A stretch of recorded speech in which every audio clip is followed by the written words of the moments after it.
आइए, क्या कहा? यदि आपने इस प्रकार की बातें प्रारंभ की तो आपके ही द्वारा आगे पीछे विचार करना चाहिए। मीमांसक दर्शन खड़ा हो जाएगा। अरिजीत सागर जी, जलीय जीवा थले जीवा नभे जीवा, ये सूत्र ने किसके लिए लिखा गया है? जैनियों के लिए लिखा गया है। मीमांसक ने जैनियों के लिए एक सूत्र लिखा, अहो जैनियों, आप जो महाव्रत की व्याख्या करते हो, अहिंसा महाव्रत की व्याख्या करते हो, ये कैसे संभव है? बोले क्यों? जले जीवा थले जीवा नभे जीवा, जल में जीव, थल में जीव, नभ में जीव, फिर आपका महाव्रत कैसे फलेगा? तब आचार्य भगवंतों ने, तीर्थंकरों ने कहा, प्रमत योग प्राण विप्र हिंसा, प्रमाण के योग से जो प्राणियों के प्राणों का वियोग करना है, इसका नाम हिंसा है। मेरा किसी जीव को मारने का भाव नहीं है, इसलिए मेरा अहिंसा महाव्रत का पालन होता है। जीवों के होने न होने से मेरी हिंसा का, अहिंसा का प्रयोजन नहीं है। मेरे द्वारा किसी जीव की बुद्धिपूर्वक प्रमाण से हिंसा नहीं होना चाहिए। अब तालाब था, वो सूख गया, उसमें जितने जीव थे मित्र सब मर गए, उसका बंद किसको होगा?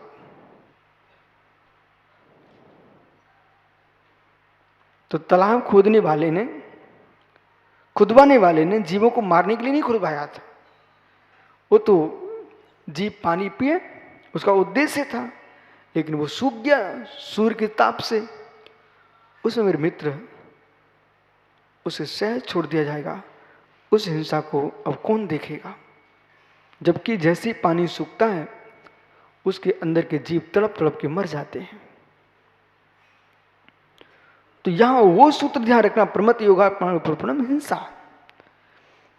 इसलिए ये 5 पापों से विरक्ति होना, इसका नाम व्रत है। देश रणतोर महती, वो व्रत 2 प्रकार का होता है, देश व्रत, वो अनुव्रत। जो मुनिराज हैं, नव कोटि से पूर्ण त्याग जिन्होंने किया है, वे महाव्रती कहलाते हैं। और क्या? जोर से बोलो, जोर से सुनाई नहीं पड़ता।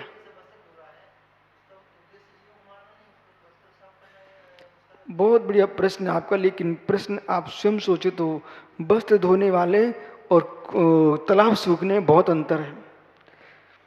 जो आप वस्त्र धो रहे, आपको पहले से मालूम है कि कास्टिक सोडा है, आपको अच्छे से मालूम है ये नाली में जाएगा, जीव मरेंगे, इसलिए वस्त्र धो रहा है, और नाली में जो सोडा पानी जा रहा है, उसमें उस धोने वाले को नियम से हिंसा का पाप लगेगा। पर तालाब जो है ना, तालाब में किसी का अधिकार नहीं है, ठीक है ना? तालाब में किसी का अधिकार नहीं, कोई मारने का उद्देश्य भी नहीं रख रहा, परंतु आपका जो आरंभ सारंभ चल रहा है, आपको अच्छे से मालूम है तालाब कहीं अचानक सूखता है, लेकिन आप तो बुद्धिपूर्वक डाल रहे हो उसमें पाउडर। तालाब में किसी ने सोचा नहीं है कि ये जीव मरे यहां पर जब तालाब सूखेगा। वो तो कहीं बारिश ना हो, सूखा पड़ जाए, गर्मी बढ़ जाए, पानी कम हो जाए, वो प्राकृतिक प्रकोप है,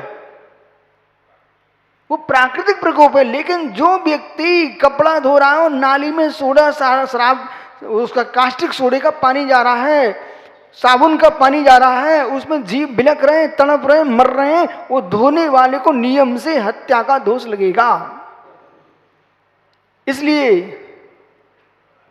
त्यागी वृत्तियों का धर्म है अल्प पानी से धोएं, प्रतिदिन न धोएं, और ज्यादा चमकाने के चक्कर में रंजिए। यदि धोना भी पड़ जाए, वो जो पानी बाल्टी में रखें, ऊपर छत पर जाएं और छत का मार्जन करें पहले, फिर छत पर उस पानी को डाल दें, जिससे छत पर सूख जाए, नाली में ना जाए। अहो सोचिए, एक और जो त्यागी व्रती वॉशिंग मशीन का प्रयोग कर रहे हैं, पूरे हत्यारे लोग हैं। उतना पानी जा रहा है, इसके बाद फिर क्या करते हैं? आइए, तो वो जो है ना, उनका सबसे बड़ी हत्या क्या है? प्रमाद। कभी कभी स्वयं की उंगलियां भी काट लेके आ जाते हैं, और कोई दूसरा जीव अंदर चला गया तो वो भी पिस जाएगा साथ में। आइए, तो विषय ये है, देखो भाई, प्रश्न कम समझो ज्यादा, कि तुमने चाहे छान के डाला, एक बार छान के एक व्यक्ति ने डाल दिया, तो सबने डाला है क्या? और जो राजमार्ग की व्याख्या होगी, यहां तो अभी ये भी कहने वाले हैं, आप तो शौचालय भी नहीं जा सकते हो,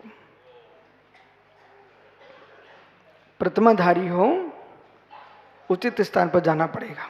आइए, यानी व्रतों को, प्रतिमा को धारण करने के लिए यदि ईमानदारी से पालन करना चाहते हो तो आपको बहुत कुछ सोचना पड़ेगा। फिर जितनी तुम्हारी क्षमता आप देखो, लेकिन व्याख्या राजमार्ग की ही होगी। इसलिए ब्रह्मचारियों बेटा, अहिंसा प्रधान धर्म है, अहिंसा ब्रह्म है।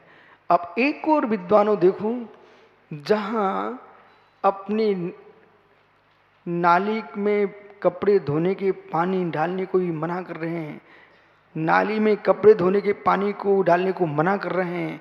एक और ये अहिंसा की व्याख्या, और एक और धर्म के नाम पर जीव की गर्दन काट के फेंकी जा रही है। क्या आप कल्पना कीजिए, सोचो कितना कितना अंतर है। यहां तक कि मुराज नाली आदि में लौसम का भी नहीं जाते हैं, सूखे स्थान पर जाते हैं, उचित स्थान पर जाते हैं। सुबह से निर्जंतुक भूमि खोजने चले जाते बाहर मैदान में, चाहे 2 किलोमीटर मिले चाहे 3 किलोमीटर मिले, लेकिन बीतरागी श्रमण कभी संडासय का आश्रय नहीं लेते। सारी तपस्या व्रत एक किनारे हैं, वो अहिंसा मूल मंत्र है। वर्षों की तुम साधना कर रहे हो, यदि शौचालय जा रहे हो तो मेरे मित्र, किसको मालूम नहीं है कि दूसरे दिन ही सोच में कीड़े पड़ते हैं, और वे कीड़े जो संडास है, उसे मल के ऊपर मल गिरता, मल के ऊपर मल गिरता है, कितनी लाखों करोड़ों जीव उत्पन्न होते हैं, उनके ऊपर फिर गिरेगा, उनकी हत्या हो जाएगी।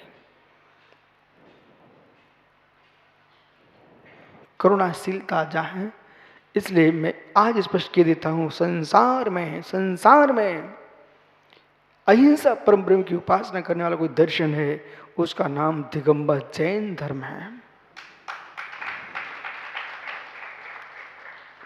क्यों? मैं आपको 9वें अध्याय में बहुत सारी बात करना मुझे। अब देखना दादा गोपाल दास जी, एक कपड़ा है, अब बैठे रहो, मैं छोटी सी बात करना। एक कपड़ा है, ये निर्वस्त्र जी रहे हैं, इसका मतलब मात्र रूढ़ी नहीं है। 2 प्रकार की हिंसा है, भाव हिंसा और द्रव्य हिंसा। यदि कपड़ा स्वीकार किया तो मलिन तो होगा, और गंदे कपड़े पहनो ना तो आप कुछ भी कहो, आपका भी मन नहीं लगता।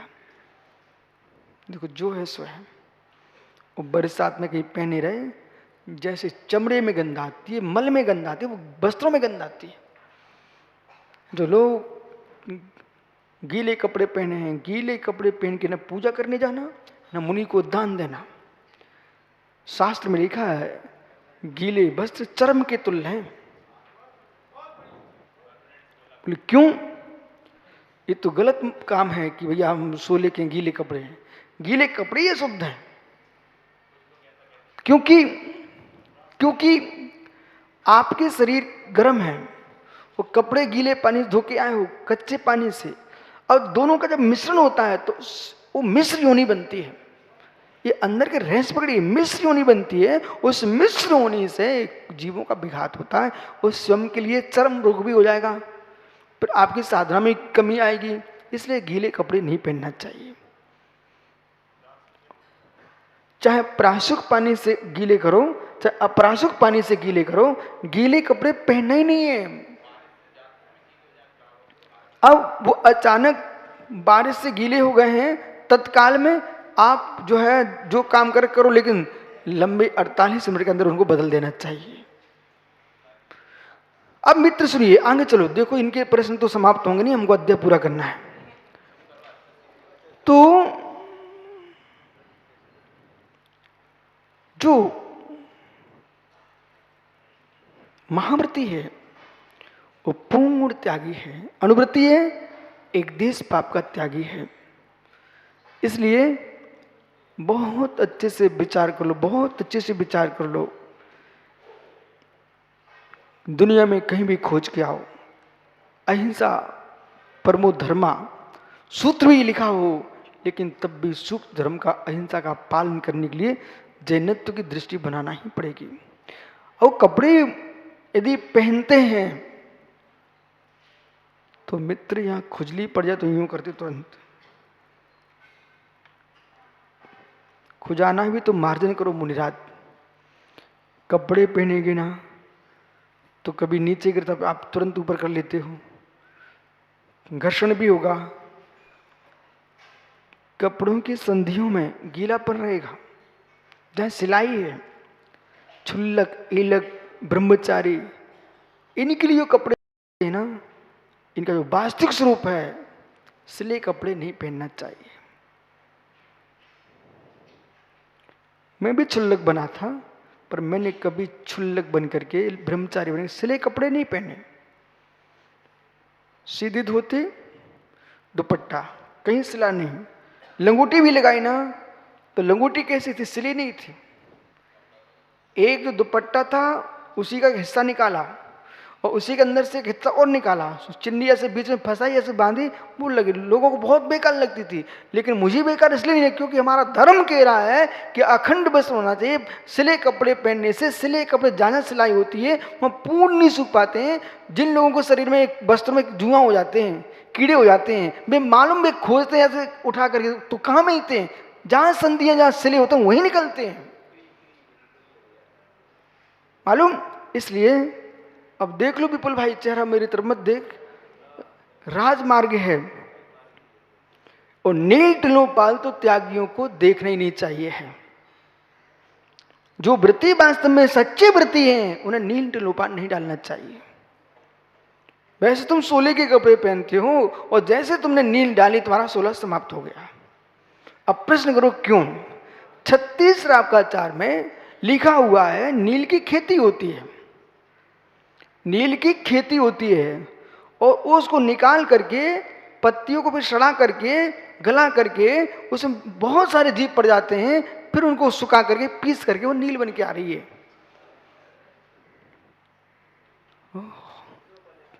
चमका लो शरीर को, वस्त्रों को। देखो व्याख्यान सत्य का ही होगा, त्यागियों को नील टिलोपाल का प्रयोग नहीं करना चाहिए।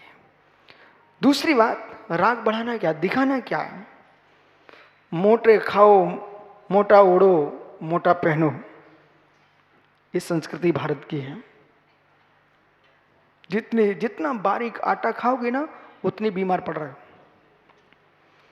जिसको अम्ल पित्त है, अरिजीत सागर जी, उसे चुकंदर सहित, चोकर, चुकंदर नहीं, चोकर अवच्छ है, चोकर, चोकर समझते ना आप, चोकर सहित रोटी खाना चाहिए, तो उसका अम्ल पित्त का रोग ठीक होता है। ऐसा शास्त्र में, आयुर्वेद में लिखा है, वैद्य बताते भी हैं, लेकिन मुनिराज तो पराधीन है।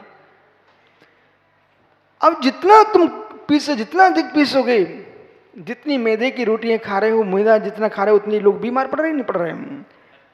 सुनिए ध्यान से,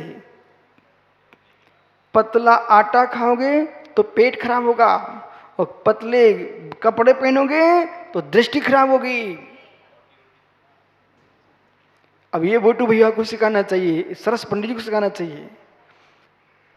जब से ये कपड़े पतले चले हैं, दूर से देख लो, कपड़े मात्र पहने मात्र, लेकिन कपड़ों का पहने उद्देश्य कुछ नहीं है, दिखा सब रहे हो। ब्रह्मचारियों को लंगोटी नियम से लगाना चाहिए, खाली धोती भी सब दिखाती है। यदि आपको ऐसे जीना है तो मेरे जैसे निर्गंत होकर जियो, कोई कुछ नहीं कहेगा। तो जो वस्त्र हैं उन वस्त्रों में जीप पड़ जाते हैं, सो द्रव्य हिंसा होगी। फिर मलिन होंगे तो धोना पड़ेगा, धुलाना पड़ेगा, द्रव्य हिंसा। और मित्र अच्छे मिल गए तो आनंद आ रहा है, राग बढ़ रहा है, भाव हिंसा। वो अच्छे नहीं मिले तो मलिन चित्त मलिन हो रहा है, भाव हिंसा। इसलिए जहां द्रव्य हिंसा भाव हिंसा दोनों हिंसा होती हो, ऐसे वस्त्रों को छोड़ो, नग्न रहना ही श्रेष्ठ है, प्रकृति के साथ जियो। इसका नाम दिगंबर धर्म है, वो सनातन है। वेदों में पुराणों में कहीं कपड़े धारी जैन की व्याख्या नहीं मिलेगी, दिगंबर मुनियों की व्याख्या मिलेगी आपको। आइए मित्र, इसलिए जैन योगी वस्त्र नहीं धारण करते। तो देशवृत्ति अणुवृत्ति, जो देशवृत्ति है वो अणुवृत्ति होता है, महावृत्ति है सकल पापों पांचों पापों का पूर्ण त्याग होता है, वो महावृत्ति होता है। ततस्थार्थम भावना पंच पंच, इन व्रतों को किसी ने धारण कर लिया तो उनको स्थिर रखने के लिए प्रत्येक व्रत की 5-5 भावनाएं भाना चाहिए। कोई भी वस्तु है, आप मकान भी बनाते हो सेठी जी, तो कुछ द्रव्य आपको सजो के रखना पड़ेगा। कौन सी दीवार कब गिर जाए उसको मजबूत कराना पड़ेगी, लिपाई पुताई का भी ध्यान रखना पड़ेगा। इसी प्रकार से जिसने व्रत लिए उसके लिए आचार्य भगवान कह रहे हैं, हम तुम्हारी रक्षा की भावना ही बताते हैं। उन व्रतों को कैसे आप सुरक्षित रख पाएंगे? देखो, दीक्षा तो 1 घंटे में हो जाती है। यथार्थ में यदि कम दीक्षा है तो बहुत समय नहीं लगता। जो दीक्षाओं के समय नेता नगरी नहीं आना चाहिए। यदि आते हैं तो प्रेम से आए, कोई बात नहीं है, वे भी दीक्षा देखें और बैराग की भावना बढ़ाएं।